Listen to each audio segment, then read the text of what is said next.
야, 이혼 신고서는 이미 제출했어. 이제 너는 빈털털이야.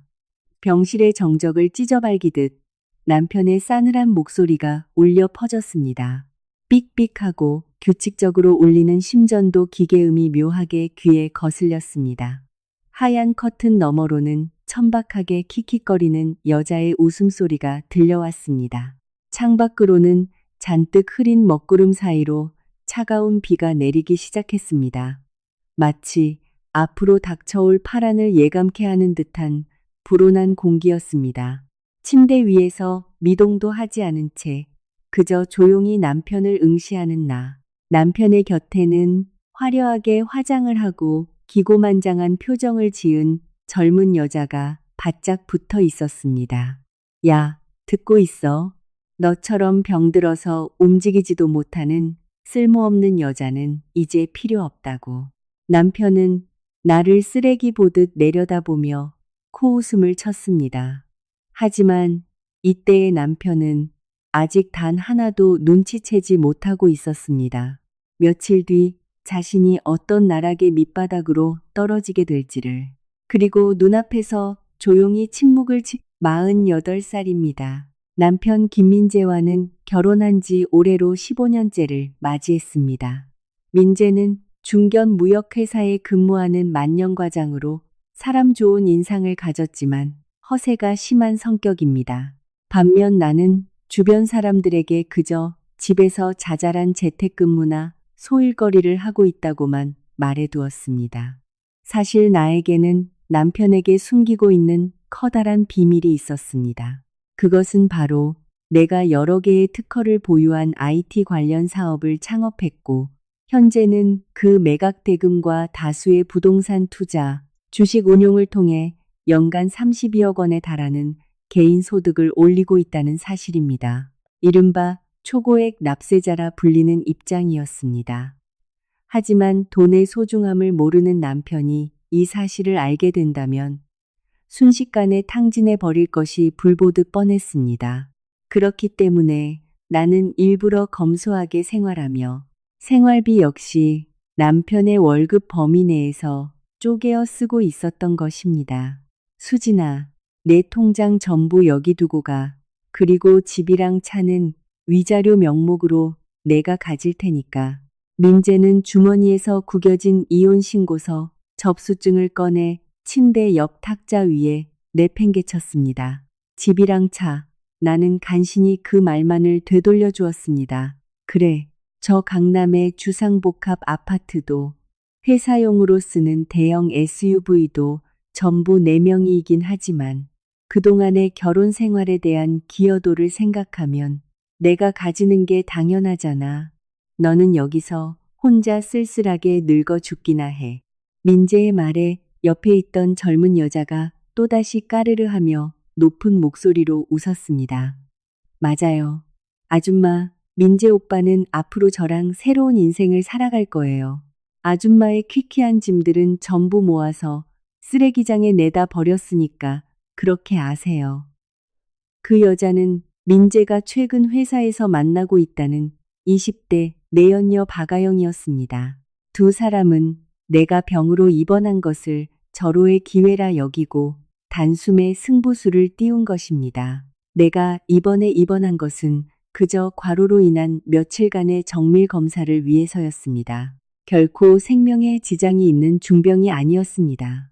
의사 선생님으로부터도 3일 정도만 푹 쉬면 바로 퇴원해서 예전처럼 생활할 수 있을 거라는 말을 들은 상태였습니다. 하지만 남편은 내 진료 기록이나 병세를 자세히 확인해 보려 하지도 않고 멋대로 아내가 불치병에 걸려 곧 죽을 것이 틀림없다고 착각하고 있었습니다. 그리고 움직이지 못하게 된 나를 내버린 채 내 명의로 된 자산을 모조리 빼앗으려 획책한 것입니다.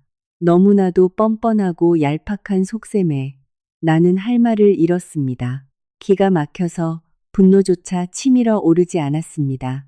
그저 조용히 눈을 감고 침묵을 지키기로 했습니다. 여기서 감정적으로 맞받아쳐봐야 아무런 의미도 없다는 것을 알고 있었기 때문입니다.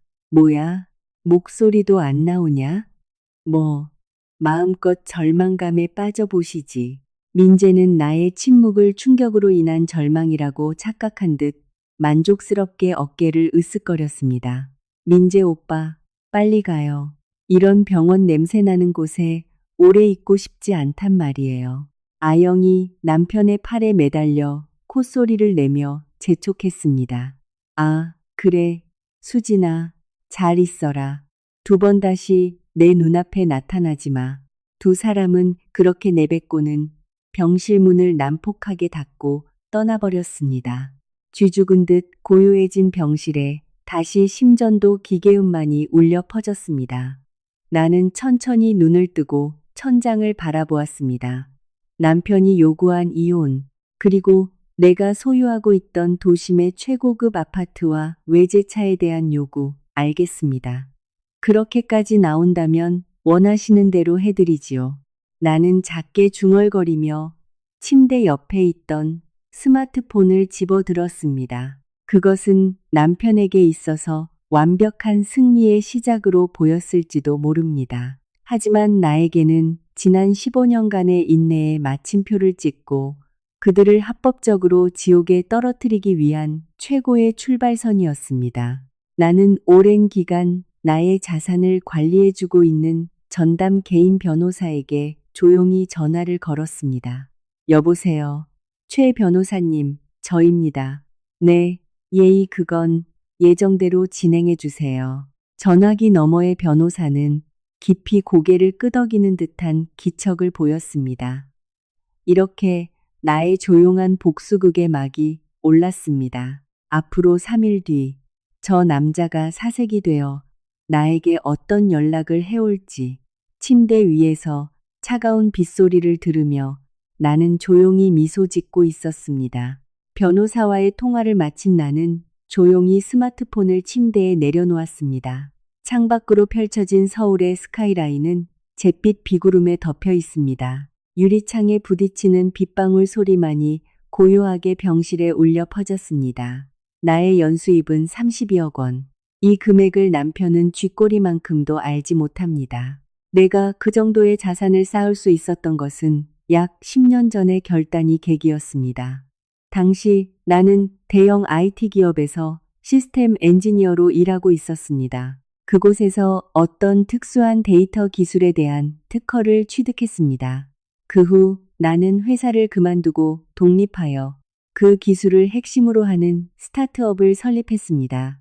사업은 믿을 수 없을 정도로 급성장했고 수년 전 대기업으로부터 인수 제안을 받았습니다. 나는 그 제안을 수락하여 회사를 수백억 원이라는 거액의 자금에 매각했습니다. 그 매각 대금을 바탕으로 나는 국내외 최고 노른자위 땅의 부동산들을 매입했습니다.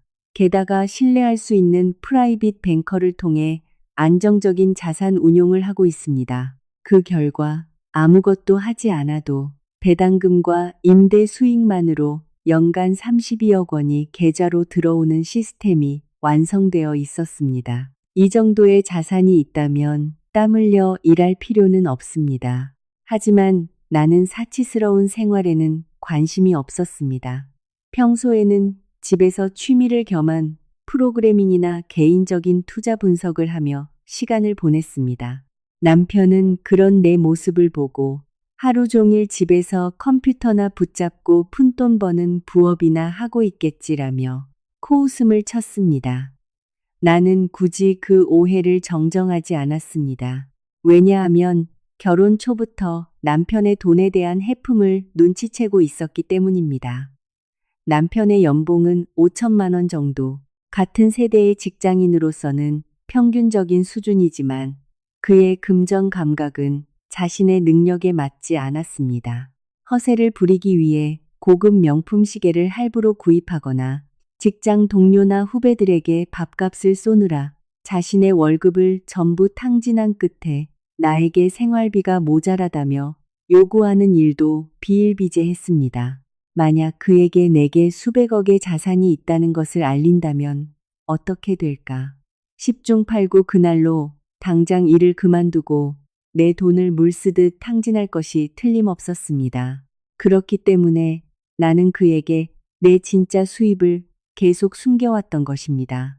그런 생활 속에서 우리가 살고 있던 곳이 강남구에 위치한 최고급 주상복합 아파트였습니다. 그리고 남편이 자기 것인 양 몰고 다니던 것이 독일제 최고급 대형 SUV입니다. 남편은 동료나 친구들에게 내 능력으로 강남 주상복합에 살면서 외제차를 굴리고 있다며 허풍을 떨고 다녔다고 합니다. 하지만 현실은 다릅니다. 아파트도 차도 전부 나의 개인 명의이며 내가 전액 현금으로 일시불 구매한 것들이었습니다.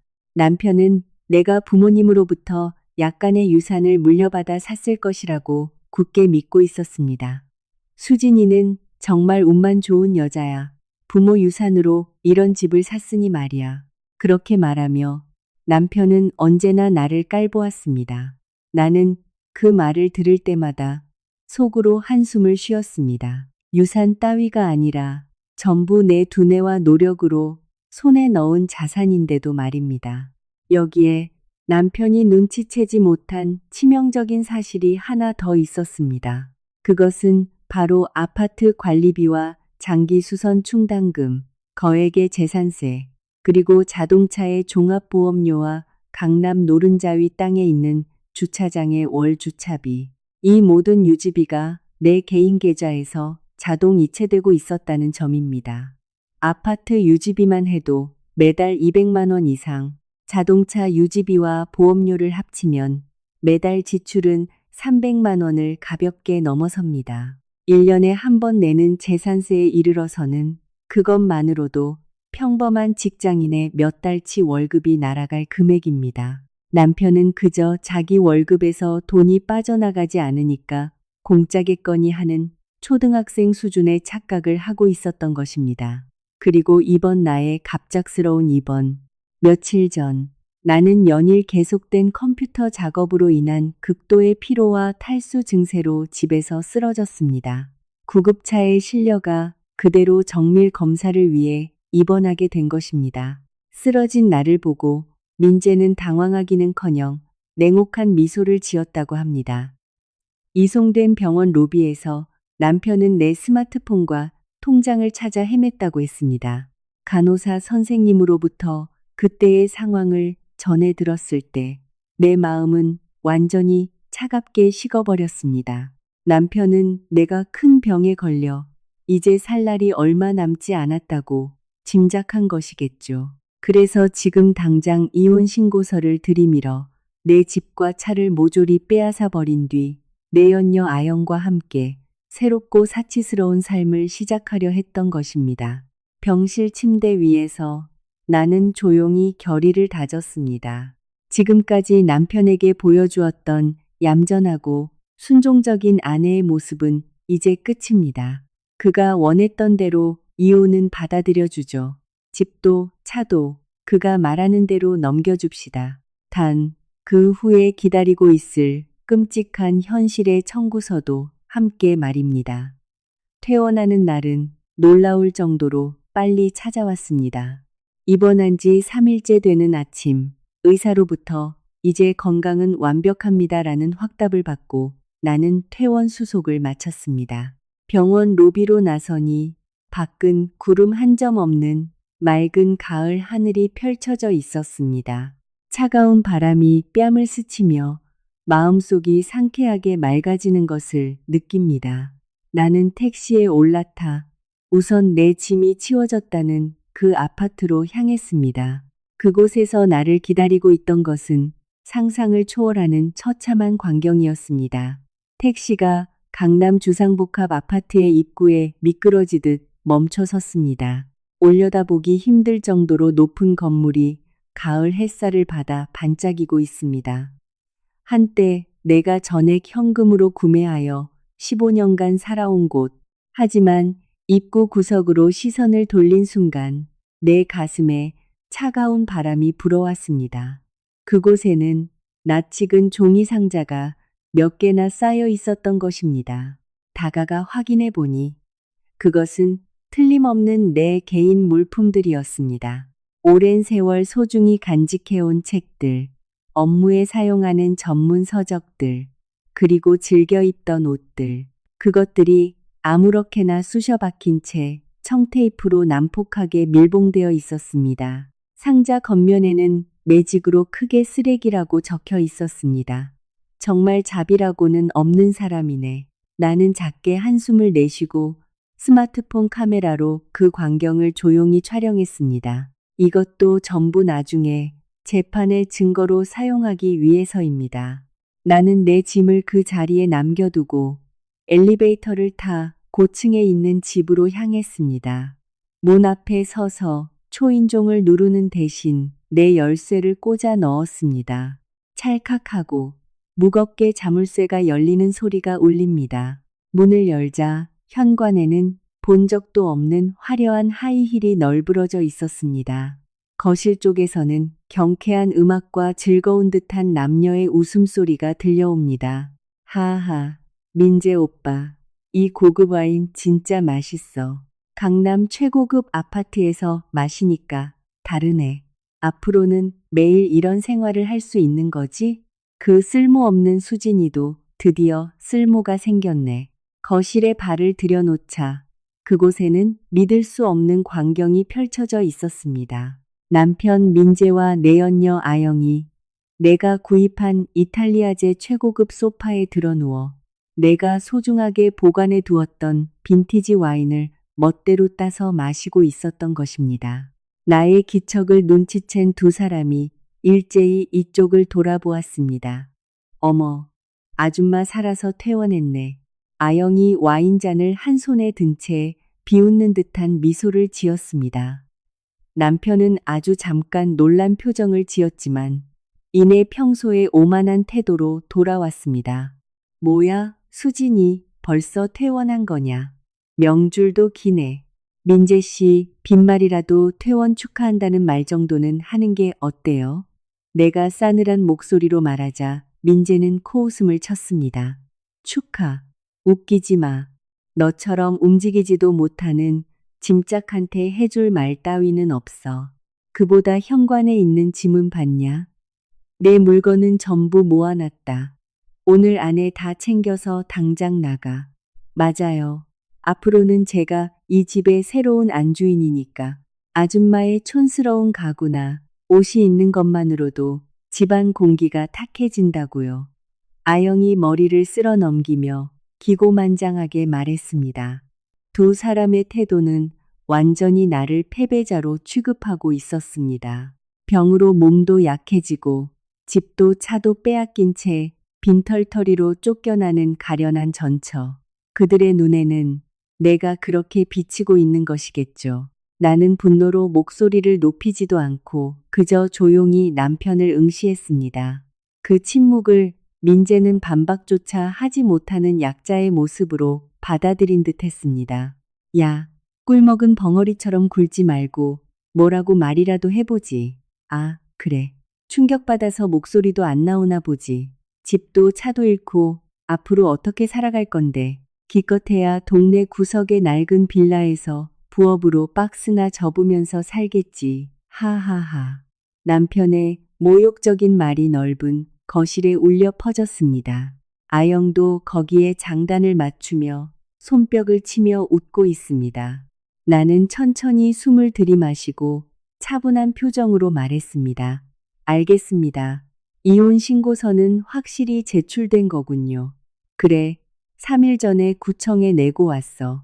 이제 나와 너는 남남이다. 이 아파트와 저 외제차는 약속대로 내가 갖는다. 불만이 있으면 소송이라도 걸어보시지. 하, 너 같은 빈대녀한테 변호사를 고용할 돈이나 있겠냐만. 민재는 자신이 얼마나 어리석은 말을 하고 있는지 전혀 이해하지 못하고 있습니다. 나는 마음속으로 그들에게 동정에 가까운 감정마저 느끼기 시작했습니다. 네, 불만 없습니다. 집도 차도 마음대로 하세요. 저는 제 짐을 챙겨서 지금 당장 나가겠습니다. 이제야 말귀를 알아먹으니 다행이네. 그럼 빨리 꺼져줘. 남편은 손을 휘휘 저으며 나를 개 쫓아내듯 몰아내려 했습니다. 나는 조용히 고개를 숙이고 거실을 나섰습니다. 현관을 나서기 직전 나는 거실 쪽을 뒤돌아보며 속으로 이렇게 중얼거렸습니다. 안녕, 민재 씨. 마음껏 지옥을 즐겨. 아파트 로비로 돌아온 나는 미리 준비해둔 용달차 업체에 연락해 산더미처럼 쌓인 내 종이 상자들을 수거하게 했습니다. 그러고 나서 아파트를 나와 근처의 카페에 들어갔습니다. 창가 자리에 앉아 따뜻한 커피를 주문합니다. 한 모금 마시고 마음을 가라앉힌 뒤 나는 스마트폰을 꺼냈습니다. 민재 씨, 당신은 아주 큰 착각을 하고 있어. 저 아파트와 차를 유지하는데 얼마나 많은 돈이 필요한지, 그리고 그 비용이 누구의 계좌에서 지불되고 있었는지. 나는 서늘한 미소를 지으며 은행의 온라인 뱅킹 시스템에 로그인했습니다. 그리고 아파트의 관리비, 장기수선 충당금, 주차장 비용, 그리고 자동차의 보험료 등 모든 자동 이체 등록을 그 자리에서 일괄 해지했습니다. 이어서 나는 고문 변호사인 최 변호사에게 메시지를 보냈습니다. 모든 절차를 시작해 주세요. 그들에게 현실의 혹독함을 가르쳐 주죠. 메시지를 전송한 순간 내 스마트폰 화면이 어떤 알림으로 가득 찼습니다. 그것은 내가 계약해둔 보안 업체로부터 온 긴급 연락이었습니다. 카페 창문으로 스며드는 석양이 내 손끝을 붉게 물들이고 있었습니다. 스마트폰 화면에 표시된 것은 보안 업체의 알림만이 아니었습니다. 메신저 앱을 열어보니 남편으로부터 온 대량의 메시지로 도배되어 있었던 것입니다. 그 중에는 여러 개의 동영상 파일도 포함되어 있었습니다. 나는 식어가는 커피를 한 모금 마시며 그 동영상을 재생했습니다. 야, 수진아, 내 SUV 진짜 최고다. 엑셀을 밟았을 때 가속감이 장난이 아니야. 아영이도 엄청 좋아하네. 동영상 속에서 남편은 내가 일시불로 구입한 최고급 외제차의 운전대를 잡고 실실거리며 웃고 있었습니다. 조수석에서는 아영이 화려한 선글라스를 낀 채 카메라를 향해 V자를 그리고 있습니다. 수진 아줌마, 들려요? 우리 지금 제주도에 있는 최고급 풀빌라 리조트로 가고 있어요. 1박에 2사람 숙박비만 해도 아줌마 부업 1년치는 될걸요. 이런 호사, 아줌마같이 궁상맞은 사람한테는 평생 인연이 없었겠죠. 아영의 높은 콧소리가 스마트폰 스피커를 통해 흘러나왔습니다. 그녀는 과장되게 대시보드 위에 올려둔 명품 가방을 카메라에 비춥니다. 남편이 거들며 말을 이었습니다. 집도 차도 너한테는 분수에 넘치는 거였어. 앞으로는 진짜 가치를 아는 우리들이 써줄 테니까 안심하라고. 너는 지금쯤 쓰러져가는 빌라 구석에서 식은 삼각 김밥이나 씹고 있으려나. 뭐, 마음껏 비참한 여생을 즐겨라. 하하하. 동영상은 2사람의 천박한 웃음소리로 마무리되었습니다. 나는 동영상을 일시 정지하고 조용히 한숨을 쉬었습니다. 분노보다 먼저 연민만이 솟아오릅니다. 이렇게까지 머리가 텅 빈 인간들이 한때 나의 남편이었다고 생각하니 사람을 보는 내 눈이 얼마나 부족했는지 조금 실망스러울 정도였습니다. 나는 그 동영상 파일들을 확실하게 저장한 뒤 그대로 고문 변호사인 최 변호사에게 전달했습니다. 곧바로 최 변호사로부터 답장이 왔습니다. 훌륭한 증거 감사합니다. 상대방은 자신이 처한 상황을 전혀 이해하지 못하고 있는 것 같군요. 모든 절차는 예정대로 완료되었습니다. 훗, 나는 나도 모르게 작게 웃음을 터뜨리고 말았습니다. 민재와 아영은 자신들이 승리자가 되었고 나를 철저하게 궁지로 몰아넣었다고 굳게 믿고 있습니다. 나를 모욕하고 조롱함으로써 자신들의 비뚤어진 자존심을 채우고 있는 것이겠죠. 하지만 그들은 너무나도 거대한 덫에 스스로 발을 들이밀고 있는 것입니다.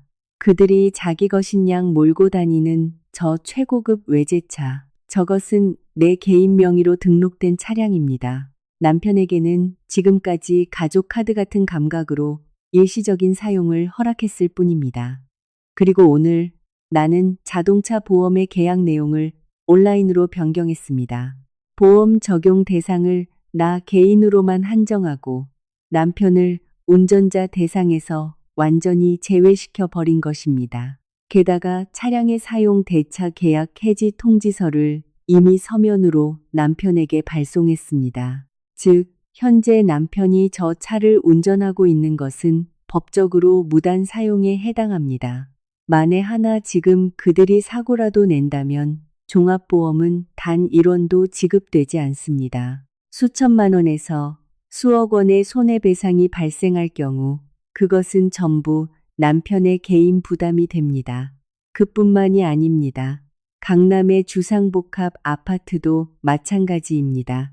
남편은 이혼 신고서를 냈으니 자동으로 아파트의 소유권이 자신에게 넘어올 거라고 생각하는 모양이지만 그런 마법 같은 일이 있을 리가 없습니다. 부동산의 명의는 엄연히 내 이름으로 되어 있습니다. 그리고 아파트의 관리 규약상 명의자 이외의 거주에는 엄격한 제한이 있습니다. 내가 제3자의 불법 점유로 신고한다면 그들은 단번에 쫓겨날 운명에 처해 있습니다. 하지만 나는 굳이 지금 당장 그들을 쫓아내지 않을 생각입니다. 서서히 말려 죽이는 것이 가장 효과적이기 때문입니다. 나는 카페를 나와 내가 새롭게 예약해둔 서울 시내 최고급 호텔의 스위트룸으로 향했습니다. 당분간은 이곳을 임시 거처로 사용할 생각입니다. 1박에 100만 원이 넘는 방이지만 연수입 32억 원인 나에게는 그저 푼돈에 불과합니다. 푹신한 소파에 몸을 묻고 창밖으로 보이는 아름다운 야경을 바라보고 있자니 다시 스마트폰이 울렸습니다. 화면에 표시된 것은 남편의 번호였습니다. 이번에는 메시지가 아니라 직접 걸려온 전화입니다. 시계를 보니 오후 8시. 그들은 지금쯤 제주도의 고급 리조트에 도착해 화려한 저녁 식사를 즐기고 있을 시간입니다. 나는 천천히 통화 버튼을 눌렀습니다. 여보세요, 수진아. 내 목소리를 들은 순간 전화기 너머에서 낮에 여유로웠던 목소리와는 명백히 다른 초조함이 섞인 남편의 목소리가 들려왔습니다. 여보세요, 민재 씨. 왜 그러시죠? 내가 지극히 냉정한 목소리로 대답하자 전화기 너머에서 고함 소리가 터져 나왔습니다. 왜 그러시죠가 아니잖아. 야, 이수진, 너 무슨 짓을 한 거야? 수화기를 귀에서 살짝 떼어야 할 정도로 엄청난 고성이었습니다. 네가 줬던 신용카드가 결제가 안 되잖아. 덕분에 리조트 프런트 앞에서 개망신을 당했단 말이야. 남편은 길길이 날뛰고 있었습니다. 아무래도 제주도 최고급 리조트에서 체크인할 때 내가 남편에게 쥐어주었던 내 계좌와 연결된 가족 카드를 제시했다가 결제 오류가 난 모양이었습니다. 당연한 일입니다. 퇴원하자마자 나는 그 가족 카드의 사용을 완전히 정지시켜 버렸습니다. 지금까지 남편의 사치스러운 데이트 비용이나 명품 구입을 묵묵히 지원해주던 카드입니다. 이혼 신고서가 접수된 마당에 내가 더 이상 그의 카드값을 대신 내어줄 이유는 먼지만큼도 없습니다. 카드가 결제가 안 된다고요? 이상하네요. 나는 이제 당신 아내가 아니니까 그 카드를 쓸 수 없게 되는 건 당연하다고 생각하는데요. 시끄러워. 이혼을 했어도 절차에는 시간이 걸리잖아. 아영이 앞에서 이 카드는 사용할 수 없습니다라는 말을 듣고 내 자존심이 얼마나 산산조각 났는지 알아? 지금 당장 카드사에 연락해서 쓸 수 있게 만들어. 그게 안 된다면 지금 당장 내 계좌로 100만 원 송금해. 남편의 요구는 이제 공갈 협박에 가까웠습니다. 옆에서는 아영이 최악이야. 이래서 가난뱅이 전처는 쓸모가 없다니까라며 지저분한 말로 나를 욕하는 소리가 들립니다. 그럴 순 없습니다. 저에게는 더 이상 당신에게 돈을 지불할 의무가 없으니까요. 뭐라고? 너 까불지 마라. 남편의 목소리가 한층 더 낮고 위협적인 톤으로 변했습니다. 네 톤으로는 잘 들어 수진아. 네가 그런 식으로 나온다면 나한테도 생각이 있어. 사실 아까 내 본가에 전화를 걸었거든. 심장이 철렁하고 불쾌한 소리를 냈습니다. 본가에요? 그래. 내 부모님한테 네가 얼마나 형편없는 아내였는지 전부 다 말해줬다. 네가 집안일도 내팽개치고 다른 놈이랑 바람을 피우고 병에 걸렸다고 거짓말을 해서 입원했다고 말이야. 내 아버님 전화기 너머에서 부들부들 떨고 계시더라. 세상에 내 딸이지만 믿을 수 없군 이러시면서 말이지. 남편은 의기양양하게 코웃음을 쳤습니다. 너는 이제 친정에서도 버림받은 거야. 친척 중에도 네 편은 단 한 명도 없어. 이제 세상 사람들도 친척들도 너를 쓰레기 보듯 보게 될 거다. 남편은 나를 사회적으로 그리고 정신적으로 철저히 고립시키려 하고 있었습니다. 친정 부모님까지 끌어들여 나를 외톨이로 몰아넣어 내가 고개를 숙일 수밖에 없는 상황을 만들려 한 것입니다. 어때? 네가 얼마나 멍청한 짓을 했는지 이제 알겠어? 지금 당장 돈을 송금하고 아파트랑 자동차 서류를 넘기겠다고 약속해. 안 그러면 네 친척들한테 네 악행을 정리한 전단지를 쫙 뿌려버릴 테니까. 남편의 악질적인 협박이 귀에 꽂힙니다. 나는 스마트폰 화면을 바라본 채 긴 침묵을 지켰습니다. 어이, 왜 그래? 목소리도 안 나오냐? 역시 부모한테 버림받는 건 무섭나 보지? 자업자득이다. 이 쓸모없는 여자야. 남편은 나의 침묵을 절망으로 인한 것이라 확신하고 만족스럽게 웃었습니다. 하지만 나의 침묵은 분노나 공포로 인한 것이 아니었습니다. 나는 스마트폰의 다른 화면으로 친정어머니가 보내온 메시지를 확인하고 있었던 것입니다. 거기에는 이렇게 적혀 있었습니다. 수진아, 아까 김서방한테서 내 욕만 잔뜩 늘어놓는 전화가 왔단다. 너희 아버지랑 같이 그 뻔뻔한 거짓말에 어이가 없어서 웃고 말았어. 네가 얼마나 훌륭한 사업을 하고 있는지, 김서방이 얼마나 형편없는 놈인지 우리는 전부 알고 있으니까. 아빠도 엄마도 전적으로 네 편이다.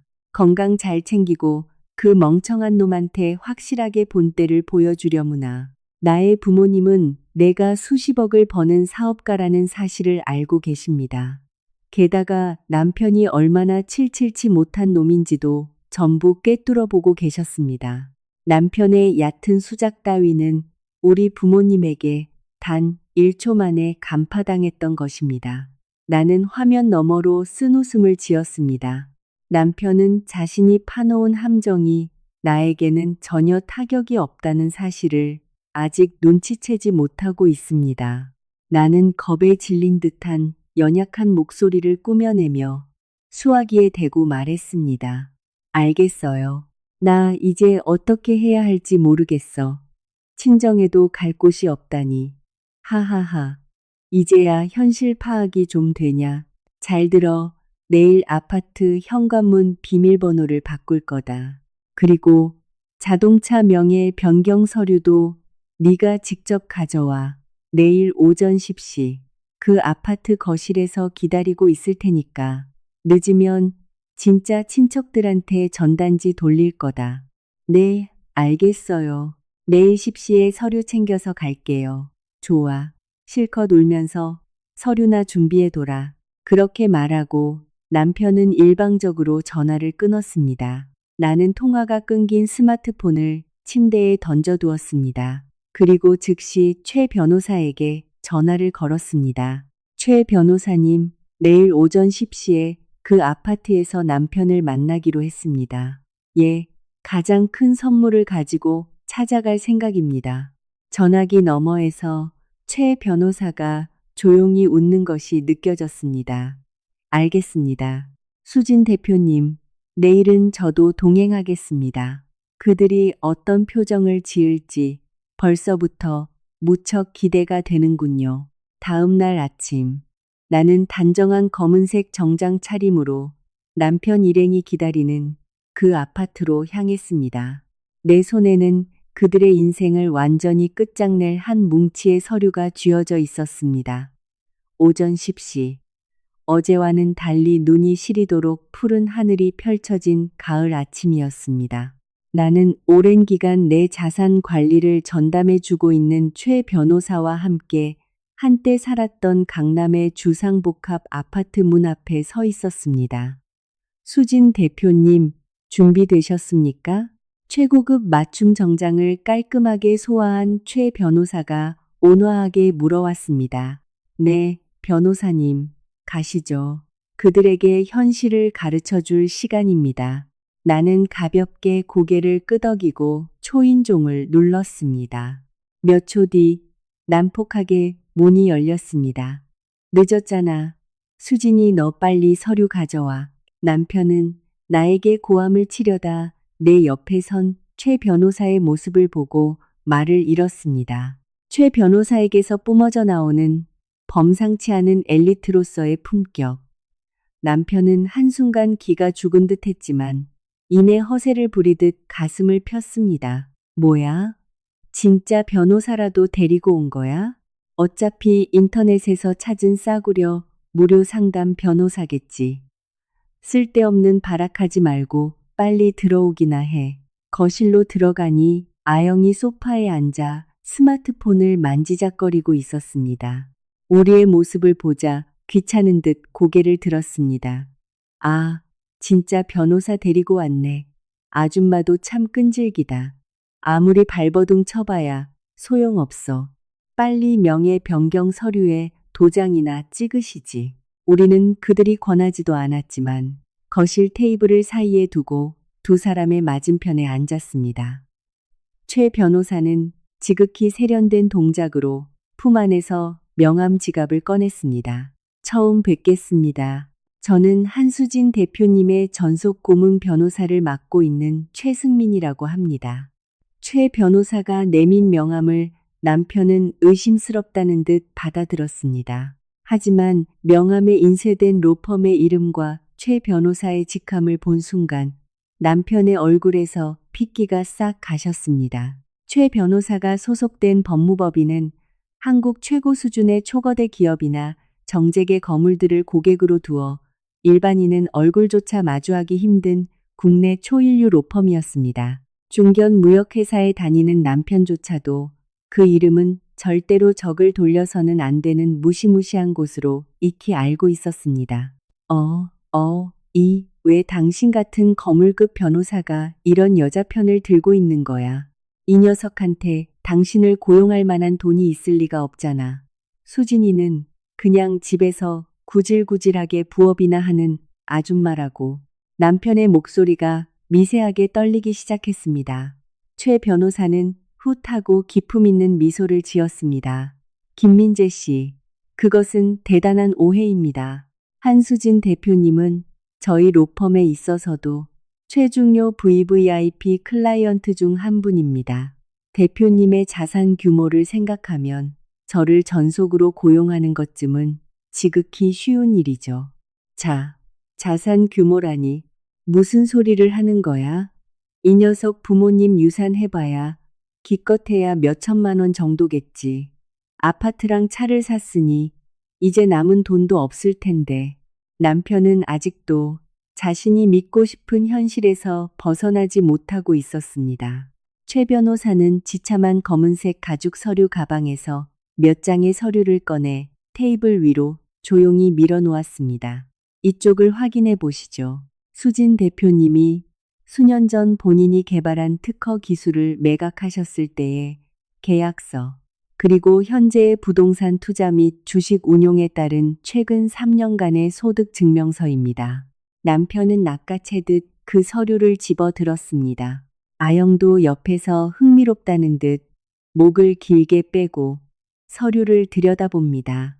서류에는 공적 기관이 발행한 납세 증명서와 종합소득세 신고서, 사본이 나란히 놓여 있었습니다. 그리고 그곳에 인쇄된 소득 금액란에는 남편의 인생에서는 본 적도 없는 엄청난 자릿수의 숫자가 나열되어 있었습니다. 32억. 남편의 입에서 넋이 나간 듯한 목소리가 새어 나왔습니다. 잠깐, 이게 뭐야? 자릿수가 너무 많아서 얼만지 잘 모르겠는데 아영이 혼란스러운 듯 서류를 가리켰습니다. 연간 소득 32억 원. 이것이 한수진 대표님의 진짜 수입입니다. 김민재 씨, 당신이 무능한 부업녀라고 멸시했던 당신의 부인께서는 사실 당신과는 사는 세계가 다른 초고액 자산가이셨던 겁니다. 최 변호사의 차분한 목소리가 거실에 무겁게 울려 퍼졌습니다. 민재와 아영은 마치 석상처럼 굳어버렸습니다. 눈을 부릅뜨고 서류와 내 얼굴을 번갈아 가며 몇 번이나 쳐다보고 있습니다. 거짓말. 이거 다 위조한 거잖아. 수진이가 그렇게 큰 돈을 벌 리가 없어. 그럼 왜 그동안 그렇게 궁상맞게 살았던 건데? 남편이 발작하듯 소리쳤습니다. 나는 천천히 찻잔을 들어 홍차를 한 모금 마시고 온화한 목소리로 말했습니다. 당신이 돈에 너무 해펐으니까.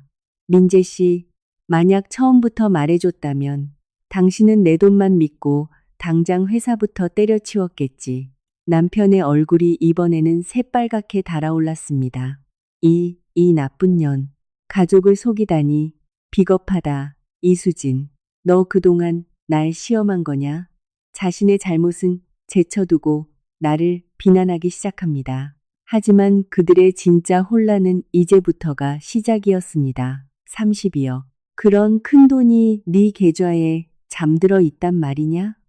남편은 서류에 적힌 숫자를 뚫어지게 바라보며 꿀꺽 침을 삼켰습니다.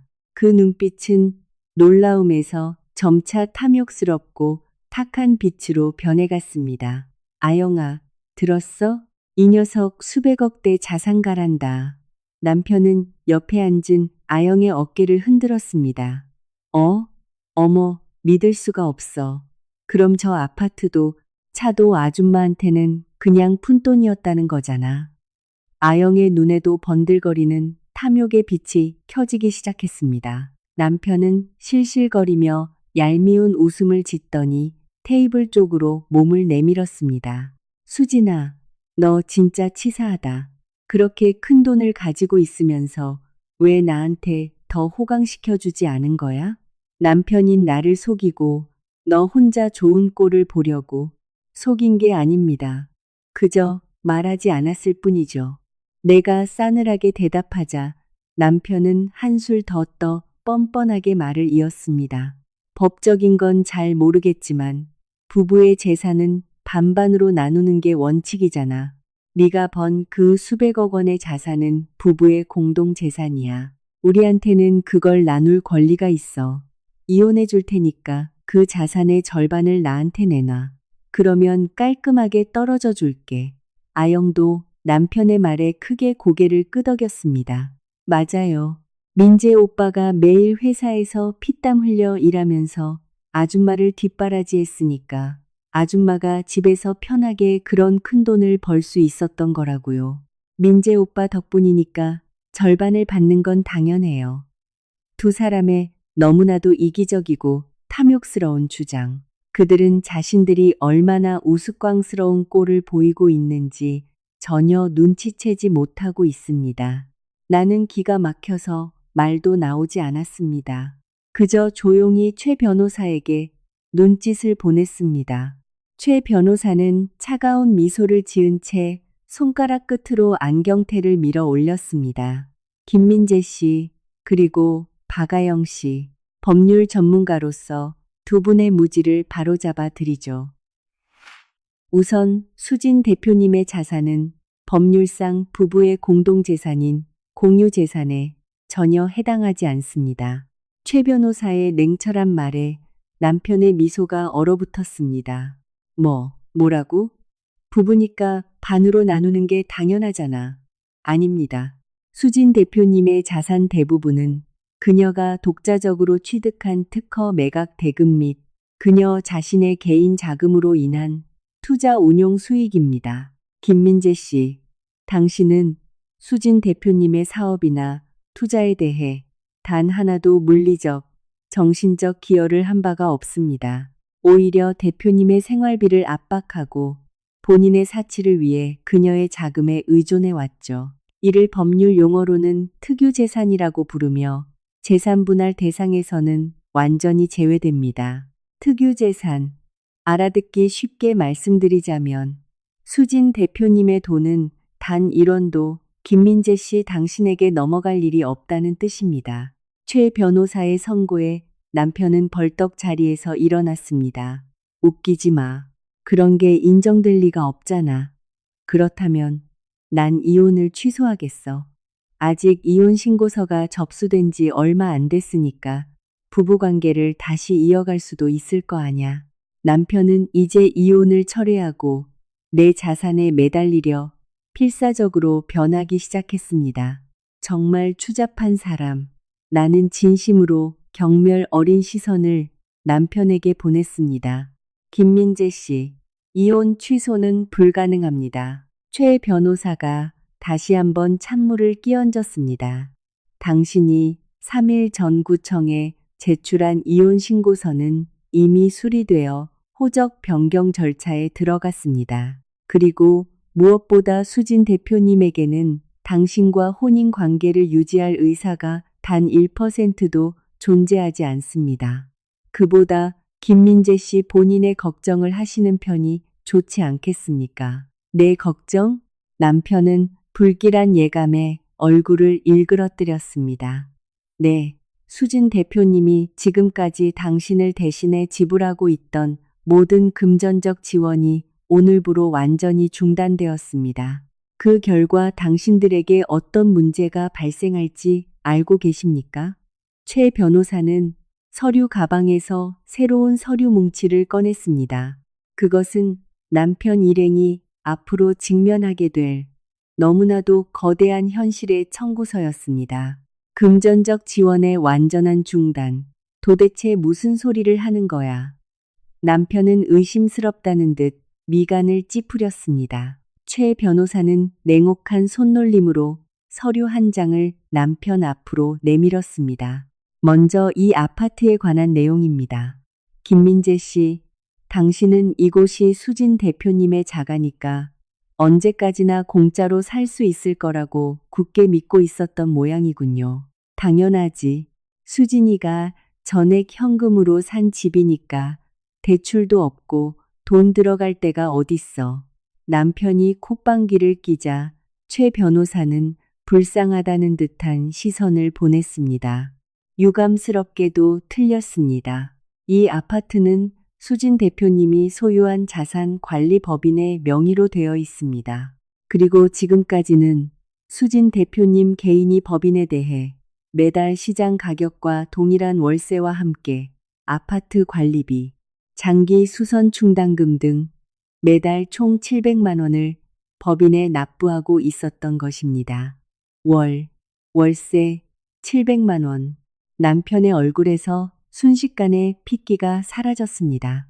수진 대표님은 오늘부로 이 아파트의 임대차 계약을 해지하셨습니다. 만약 당신들이 이대로 이곳에 계속 살고 싶다면 앞으로는 당신들 두 사람이 새롭게 계약을 맺고 매달 700만 원의 유지비를 스스로 내야 합니다. 보증회사의 심사를 통과한다면 말이지만요. 연봉 5천만 원의 직장인으로는 애초에 심사조차 통과하지 못할 겁니다. 최 변호사의 말은 남편의 가슴에 예리하게 비수를 꽂았습니다. 나 한 달에 700만 원을 어떻게 내? 내 월급보다 많다고. 그렇다면 퇴거해 주십시오. 오늘 안으로 퇴거하지 않을 경우 내일부터는 불법 점유로 간주하여 하루 100만 원의 손해배상금을 청구하겠습니다. 하루 100만 원. 아영이 비명 같은 소리를 지르며 소파에서 일어났습니다. 잠깐, 민재 오빠, 이게 어떻게 된 거야? 오빠, 이 강남 주상복합 오빠 능력으로 살고 있다고 했잖아.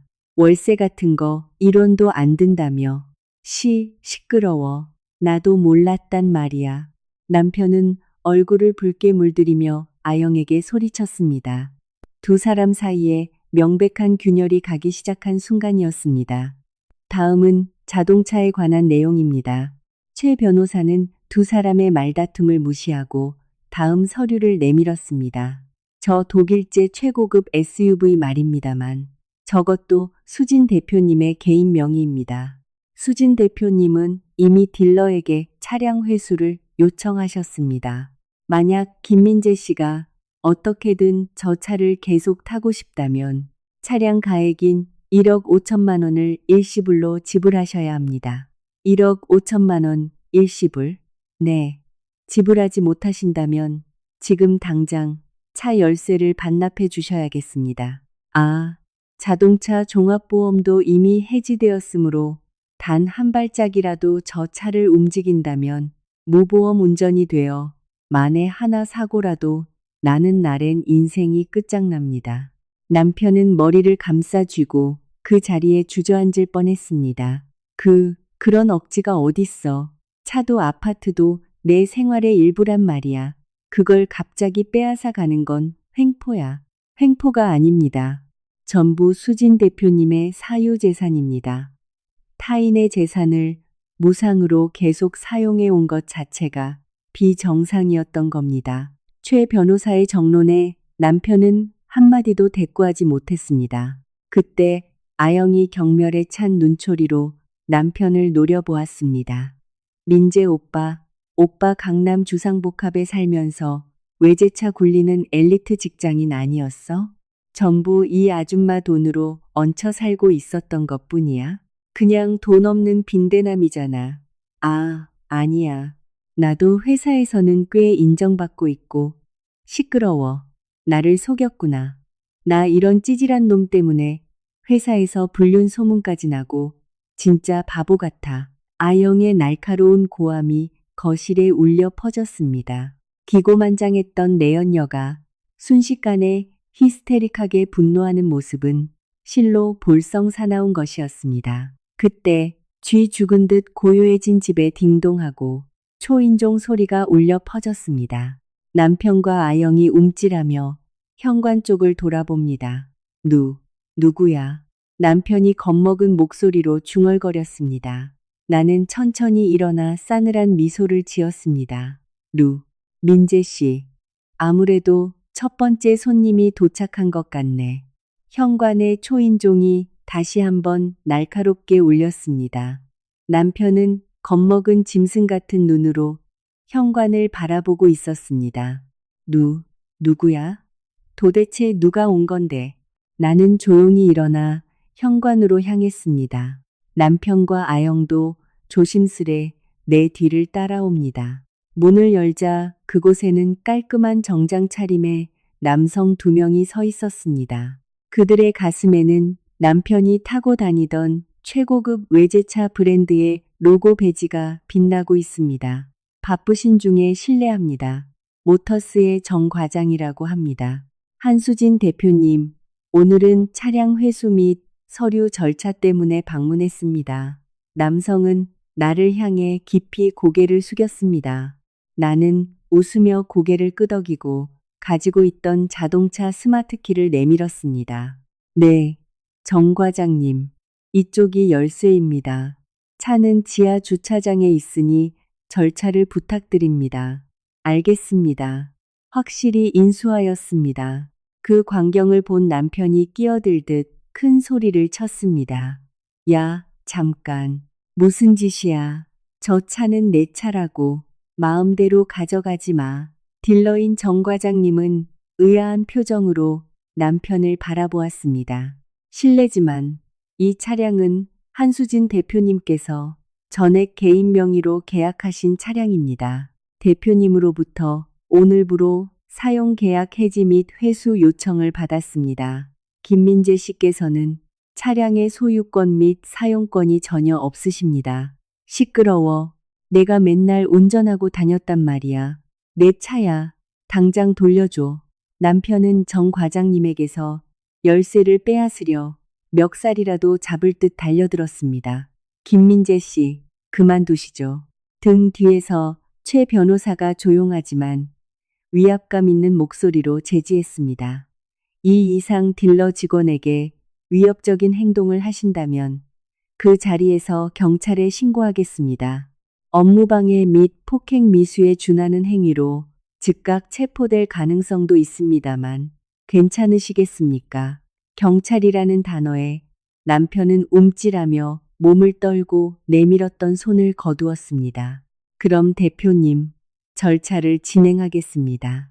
정 과장님 일행은 남편을 싸늘한 눈빛으로 쳐다본 뒤 가볍게 목례를 하고 엘리베이터로 향했습니다.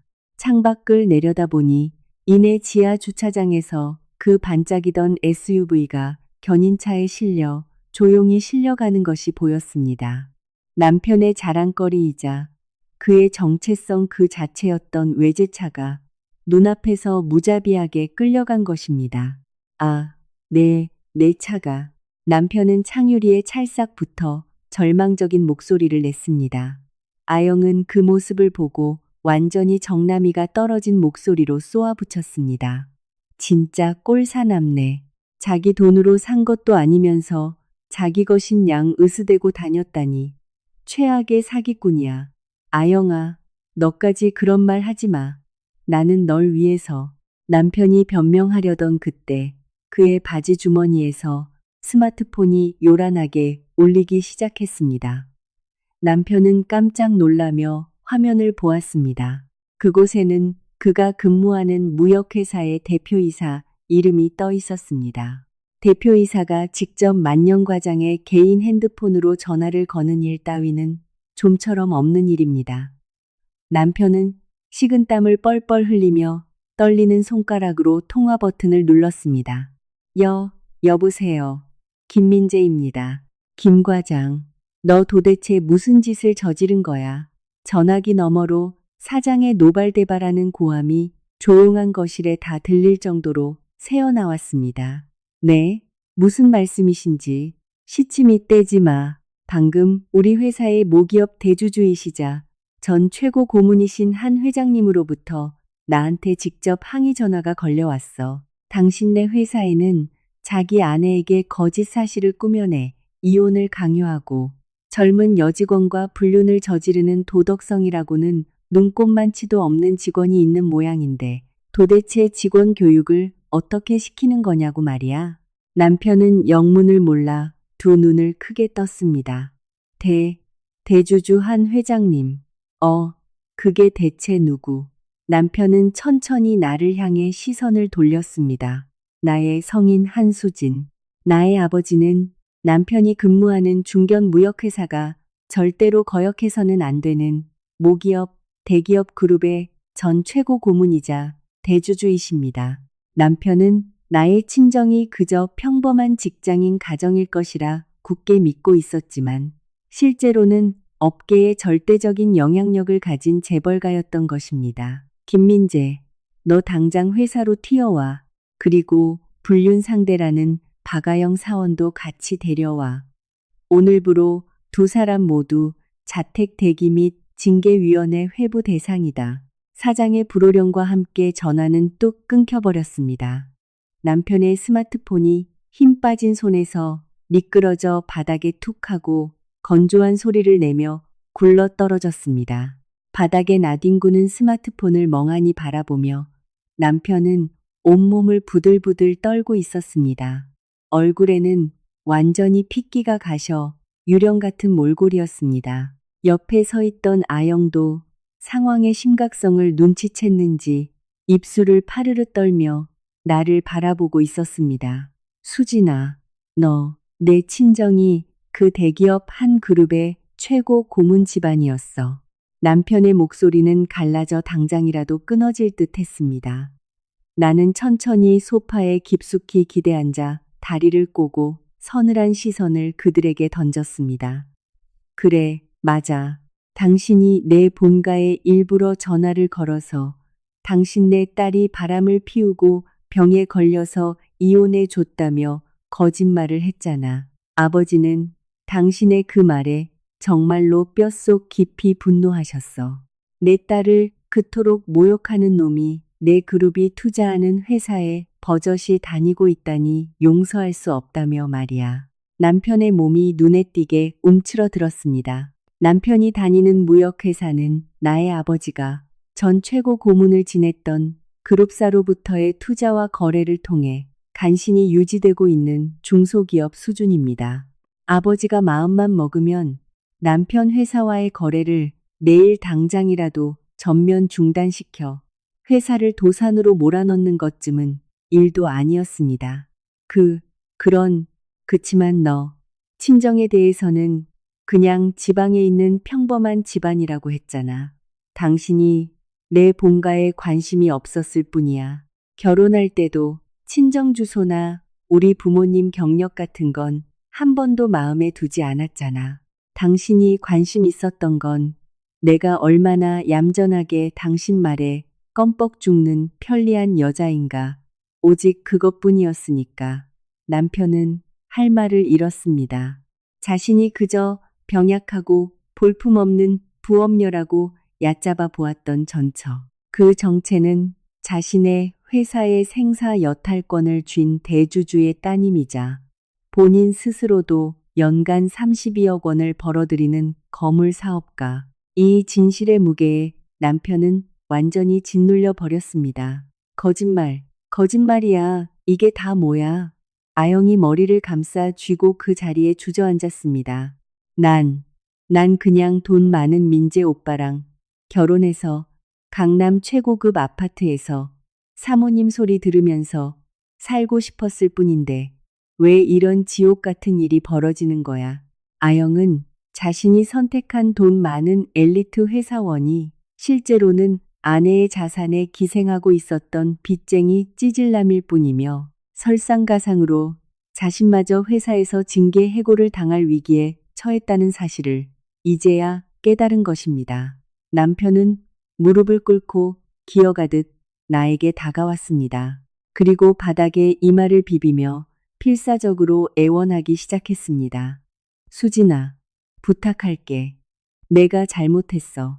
모든 게 다 내 한순간에 미친 짓이었어. 아영이한테 유혹당해서 마가 끼었던 것뿐이야. 내가 정말 사랑하는 건 수진이 너 하나뿐이야. 잠깐, 민재 오빠 무슨 소리를 하는 거야? 나를 꼬신 건 오빠 쪽이잖아. 아내 같은 건 그냥 공기다. 곧 죽을 테니까 유산이 들어올 거다라고 한 건 오빠잖아. 아영이 찢어지는 비명을 지르며 남편의 등을 때렸습니다. 시끄러워. 닥치고 있어. 너만 없었으면 난 수진이랑 행복하게 살 수 있었어. 남편은 아영을 밀쳐내고 다시 나를 향해 엎드려 절을 했습니다. 수진아, 우리 다시 시작하자. 이혼 신고서는 냈지만 지금 당장 다시 혼인 신고를 하면 되잖아. 전처럼 일도 하고 친정 일도 내가 전폭적으로 도울게. 그러니까 제발 사장님한테 전화해서 항의 좀 취소해줘. 이대로 가다간 나 회사에서도 잘리고 업계에서도 매장당하고 말아. 자존심도 남자로의 체면도 모두 내팽개치고 바닥에 납작 엎드려 용서를 비는 남편의 모습. 너무나도 추악하고 가련했습니다. 나는 그런 남편을 차갑게 내려다보며 옆에 앉은 최 변호사를 향해 조용히 말했습니다. 최 변호사님, 슬슬 그들에게 마지막 현실을 들이밀어 주시죠.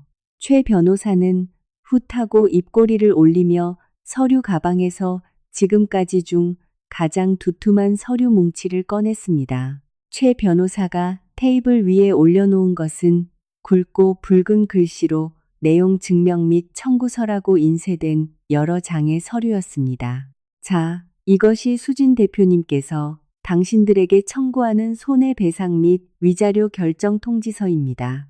최 변호사는 냉혹한 목소리로 서류의 내용을 읽어 내려가기 시작했습니다. 우선 부정행위에 대한 위자료, 김민재 씨에게 5천만 원, 박아영 씨에게 5천만 원을 청구합니다. 통상적인 불륜 위자료는 3천만 원이 시세입니다만 이번 건은 수진 대표님께서 입원 중이실 때 자택을 불법으로 점거하고 정신적 고통을 의도적으로 가한 악질적이기 짝이 없는 케이스입니다. 따라서 상한액으로 청구합니다. 5천만 원. 아영이 뒤집어지는 듯한 소리를 냈습니다.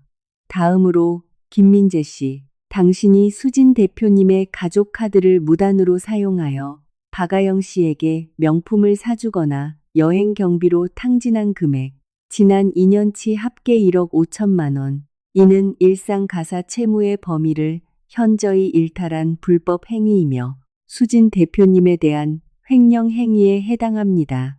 따라서 1억 5천만 원 전액 반환을 청구합니다. 1억 5천. 그건 수진이가 나한테 마음대로 써도 된다고 남편이 필사적으로 항변하려 했지만 최 변호사는 차가운 눈빛으로 쏘아보며 말을 잘랐습니다. 그러한 동의를 증명할 서면은 존재하지 않습니다. 나아가 김민재 씨, 박아영 씨, 당신들은 수진 대표님의 개인 물품을 멋대로 쓰레기로 처분하셨죠. 그 안에는 수진 대표님의 업무용 중요 데이터가 저장된 외장 하드와 특허 관련 중요 서류, 고가의 명품 의류가 포함되어 있었습니다. 이에 대한 재물 손괴 및 업무방해에 대한 손해배상으로 8천만 원을 청구합니다. 최 변호사는 계산기를 타닥타닥 두드린 뒤 그 화면을 두 사람에게 보여주었습니다. 김민재 씨에 대한 청구 총액 2억 8천만 원, 박아영 씨에 대한 청구 총액 5천만 원 이상 합계 3억 3천만 원을 오늘부터 2주 이내에 지정된 계좌로 입금해 주십시오. 4. 3억 3천만 원. 남편의 입에서 이제는 영혼이 빠져나간 듯한 소리가 나왔습니다. 말도 안 돼. 내가 왜 5천만 원이나 내야 하는 건데. 아영이 미친 듯이 소리치며 남편의 멱살을 잡았습니다. 당신 돈 많은 척하면서 나를 속여놓고 이런 빚까지 떠넘길 작정이야. 저 명품백도 오빠가 멋대로 사준 거잖아. 전부 오빠가 내. 시끄러워. 너도 좋다고 받아 챙겼잖아. 샤넬 백이 갖고 싶다느니 하와이에 가고 싶다느니 날 꼬드긴 건 너라고. 남편도 아영의 손을 뿌리치며 맞받아 쳤습니다. 당신 진짜 최악이야. 무능한 빈대남. 아줌마 돈 없으면 아무것도 못하는 기생충 주제에. 뭐라고 이 꽃뱀 같은 년이. 너야말로 내 돈 노리고 접근한 주제에. 어제까지만 해도 내 앞에서 닭살 돋는 사랑을 속삭이던 두 사람이 이제는 서로의 머리채를 붙잡을 듯 흉하게 헐뜯기 시작했습니다.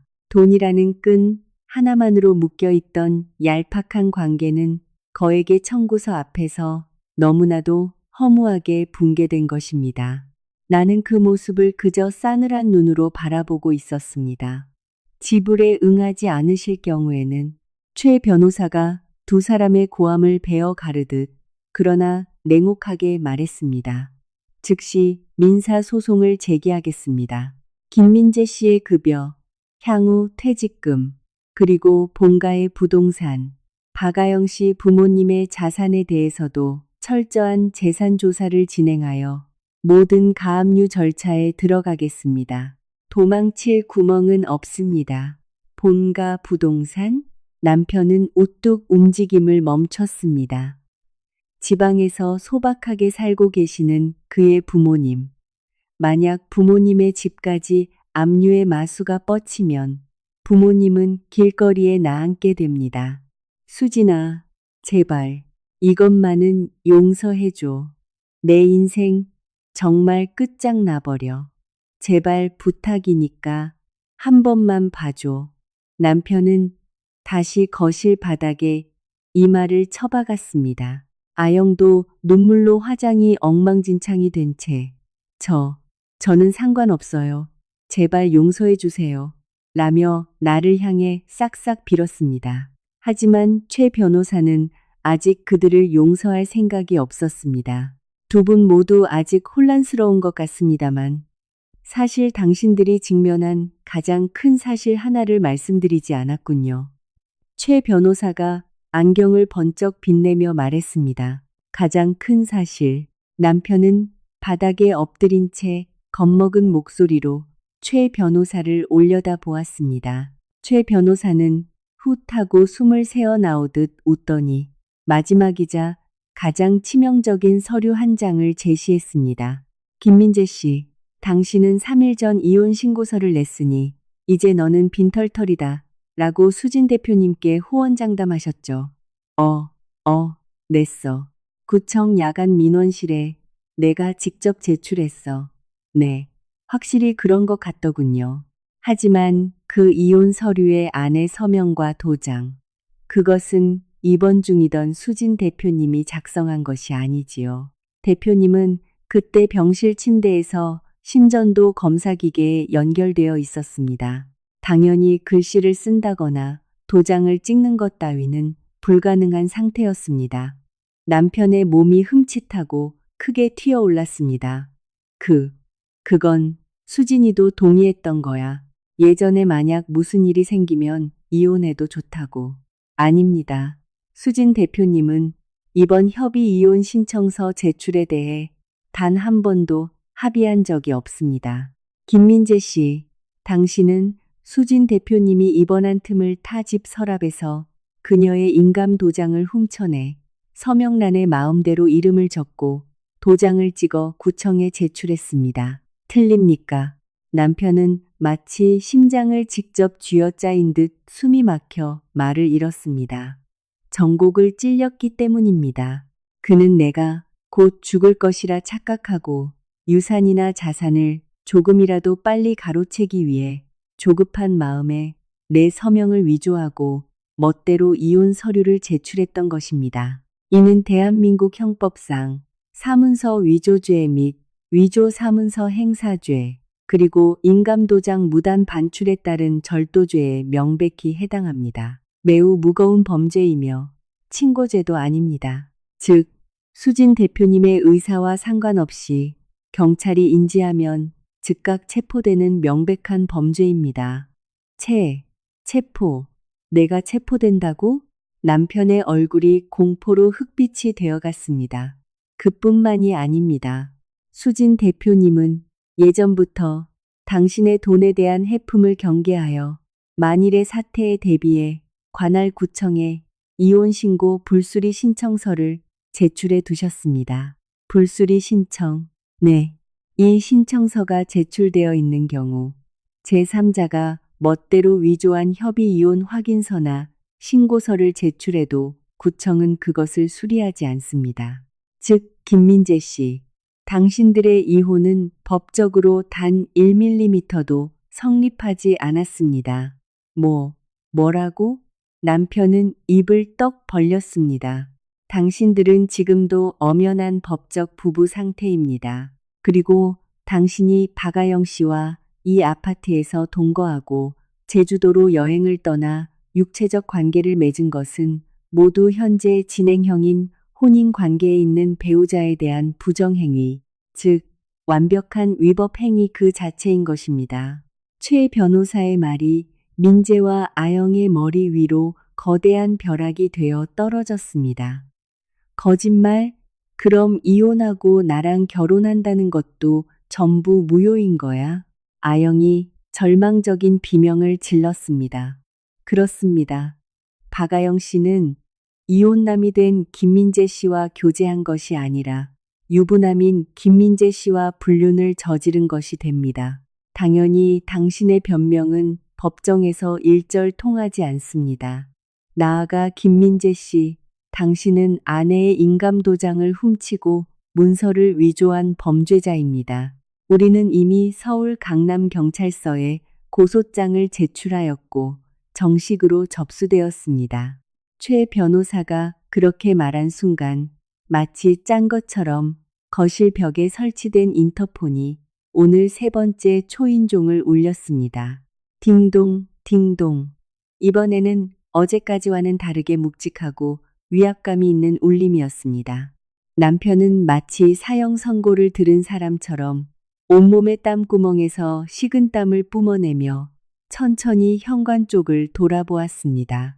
최 변호사가 고소장이 접수되었다고 통보한 직후 현관의 초인종이 격렬하게 울려 퍼졌습니다. 남편은 다리에 힘이 풀린 듯 그 자리에 주저앉아 버렸습니다. 거짓말이지. 경찰이라니. 그럴 리가 없어. 나는 최 변호사와 함께 천천히 현관으로 향했습니다. 아영은 마치 겁먹은 쥐새끼처럼 거실 소파 뒤에 숨어 부들부들 떨고 있습니다. 문을 열자 그곳에는 어두운 색 정장을 입은 날카로운 눈빛의 남성 3명이 서 있었습니다. 실례합니다. 강남경찰서 형사과 소속입니다. 김민재 씨, 여기 계십니까? 선두의 선 형사가 경찰 신분증을 제시하며 말했습니다. 네, 안에 있습니다. 들어오시죠. 내가 대답하자 형사들은 조용하지만 힘찬 발걸음으로 거실로 들어갔습니다. 거실 바닥에 납작 엎드려 있던 남편은 형사들의 모습을 본 순간 완전히 패닉에 빠졌습니다. 무슨 일이십니까? 제가 뭘 어쨌다는 겁니까? 이건 그냥 부부 싸움일 뿐이라고요. 김민재 씨, 당신은 한수진 씨의 인감도장을 무단으로 반출한 절도죄 및 이혼신고서에 허위로 서명하고 날인한 사문서 위조 사문서 행사죄 혐의를 받고 있습니다. 피해자의 고소장 및 병원의 입원 증명서에 근거하여 오늘 임의 동행을 요구하러 왔습니다. 형사가 냉철한 톤으로 고지하자 남편은 발악하듯 소리쳤습니다. 동의가 있었단 말입니다. 아내가 예전에 이혼에 동의했었다고요. 그 건에 대해서는 경찰서에서 자세히 들어보겠습니다. 동행하시죠. 형사가 남편의 양팔을 단단히 붙잡았습니다. 프로 경찰관의 힘에 남편은 저항조차 하지 못했습니다. 수진아, 제발 아니라고 해줘. 남편은 나를 향해 눈물과 콧물로 얼굴이 엉망진창이 된 채 미친 듯이 소리쳤습니다. 내가 잘못했어. 몇 번이고 엎드려 빌게. 그러니까 경찰한테 그냥 착각이었다고 말해줘. 고소 좀 취하해줘. 부탁이야, 수진아. 우리 15년이나 같이 산 부부잖아. 자신이 그토록 깔보고 병실에서 냉혹하게 내버렸던 아내에게 이제는 자존심을 모두 내팽개치고 개처럼 목숨을 구걸하는 남편. 나는 그런 남편의 앞에 천천히 쪼그려 앉았습니다. 그리고 차가운 얼음 같은 눈동자로 바닥에 그를 내려다 보았습니다. 민재 씨, 당신이 병실에서 나한테 뭐라고 했는지 기억해. 너처럼 쓸모없는 여자는 이제 빈털털이다. 쓰러져가는 낡은 빌라 구석에서 삼각김밥이나 씹으며 비참한 여생이나 즐겨라. 그렇게 말했지? 남편은 헉하고 숨을 들이마시며 말을 잃었습니다. 그 말 고스란히 당신한테 돌려줄게. 앞으로는 차갑고 좁은 유치장 안에서 자신이 저지른 죄의 무게를 세면서 비참한 여생을 즐기길 바라. 수진아, 제발 용서해줘. 남편의 절규는 형사들에 의해 무자비하게 가로막혔습니다.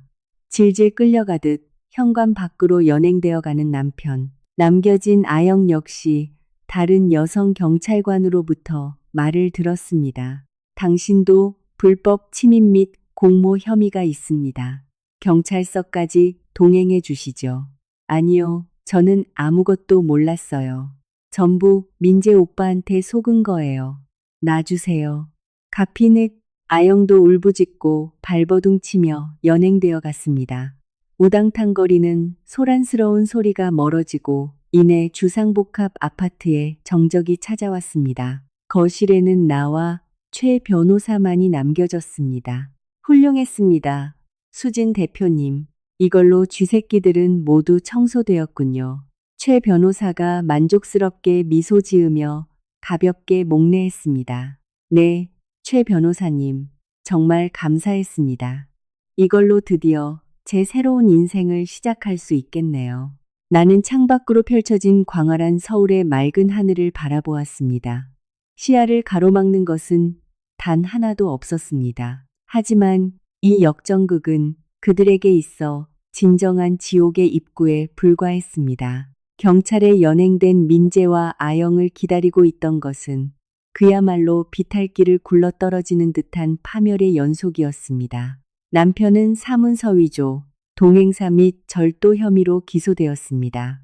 초범이었던 점과 최 변호사를 통한 집요한 합의 협상 끝에 최종적으로는 집행유예가 붙은 유죄 판결로 끝났지만 전과자가 된 그의 인생은 사실상 거기서 끝을 고했습니다.